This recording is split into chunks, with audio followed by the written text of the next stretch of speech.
On a quiet suburban street, a black man named Andrew Collins was stopped by two police officers who accused him of a crime he didn't commit. They had no idea that Andrew was the state's chief prosecutor, ready to expose their lies and the system's corruption. What happened next shocked everyone. But let's start at the beginning. Andrew Collins, a tall, middle-aged man in a crisp charcoal suit, walked through the dimly lit streets of Kingswood. It was late, and the glow of streetlights cast long shadows on the pavement. Andrew was heading home after a grueling day preparing a high-profile case. His briefcase felt heavier than usual, but his mind buzzed with thoughts of tomorrow's strategy. As he rounded a corner, the piercing red and blue lights of a police cruiser lit up the street. Andrew stopped instinctively, raising his hands slightly to show he wasn't a threat. The car pulled up alongside him, and two officers stepped out. "Evening," said Officer Beckett, a stout man in his 40s with a cynical smirk. "What are you doing out here this late?" "Walking home," Andrew replied evenly, keeping his tone measured. "Is there a problem?" Beckett exchanged a glance with his younger partner, Officer Lewis, who looked hesitant. "Got a call about a burglary," Beckett said, folding his arms. "You fit the description." Andrew blinked. "A burglary? I just left my office downtown. I'm an attorney." Beckett chuckled humorlessly. "An attorney? Huh. What's in the briefcase?" "Then? Stolen goods?" Andrew's patience thinned. "Legal documents." "You're welcome to look," he offered. Without asking, Beckett snatched the briefcase and rifled through it, ignoring Andrew's protest. Neatly stacked papers greeted him. "Looks like someone's trying a little too hard to look innocent," Beckett said with mock surprise. "This is harassment," Andrew said firmly. "I haven't done anything wrong." "That's for us to decide," Beckett snapped. "Turn around. Hands behind your back." "On what grounds?" Andrew demanded, his voice sharp. "You have no evidence." Beckett grabbed him roughly, cuffing him before he could finish. "Resisting an officer. For starters." Beckett growled. "Let's see what else we can add." Officer Lewis hesitated, his hand on his radio. "Dispatch. We're bringing in a suspect," he muttered, avoiding Andrew's gaze. Andrew was pushed into the back of the cruiser, his heart pounding, not from fear, but from anger. He stayed silent, vowing that this injustice would not stand. At the station, Andrew was ushered into a stark, fluorescent-lit booking area. The air smelled of disinfectant and stale coffee, and the distant hum of ringing phones added to the oppressive atmosphere. Beckett, his smirk as sharp as his condescension, took charge of processing Andrew while Lewis lingered uneasily by the door. Andrew's belongings were methodically cataloged: wallet, phone, briefcase. Each item was handled with the carelessness of someone who had already made up their mind about him. Andrew was placed in a cold, peeling paint cell, his thoughts a storm of disbelief and anger. Through the bars, he could hear Beckett boasting to another officer. "Another one off the streets," Beckett said with a chuckle. "Can't wait to see the look on his face when the court throws the book at him."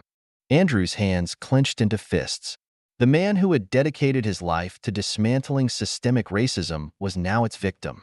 His pulse pounded with a mix of fury and resolve. He wasn't just going to walk away from this. He was going to fight. The next morning, Andrew used his one phone call to contact his legal team. By noon, his assistant, Claire, stormed into the station with a stack of evidence that not only invalidated the charges but hinted at Beckett's misconduct.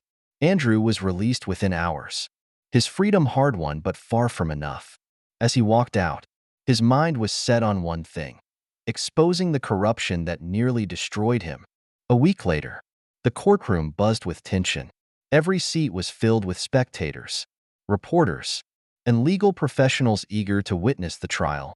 At the prosecution table, Officer Beckett lounged confidently, his expression smug. Officer Lewis fidgeted beside him, his discomfort evident. Seated between them was Kelly Mathis, the district's formidable star prosecutor, known for her unrelenting stance on crime. She sifted through her notes, sparing only a cursory glance at Andrew as he entered the room. Andrew, however, walked with the composure of a man who held all the cards. His tailored suit and calm demeanor commanded attention as he approached the defense table, setting his briefcase down with deliberate precision. The room quieted as the judge entered and called the court to order. When proceedings began, Andrew stood, his voice steady and clear. "Your Honor, I will be representing myself." A ripple of astonished whispers swept through the courtroom. Beckett's smirk faltered, and Mathis shot Andrew a sharp, scrutinizing look. This unexpected move was not part of their script. Over the next hour, Andrew systematically dismantled the prosecution's case with surgical precision.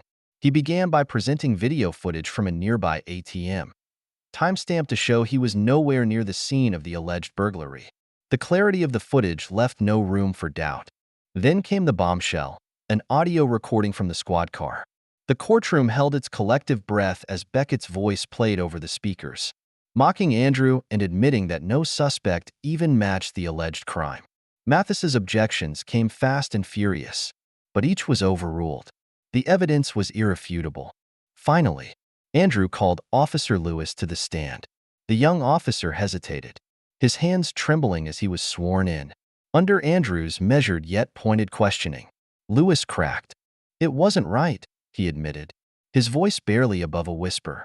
"There was no evidence. Beckett told me to make it look legitimate." The courtroom erupted in shock and murmurs. Beckett jumped to his feet, shouting, "He's lying." But the damage was done.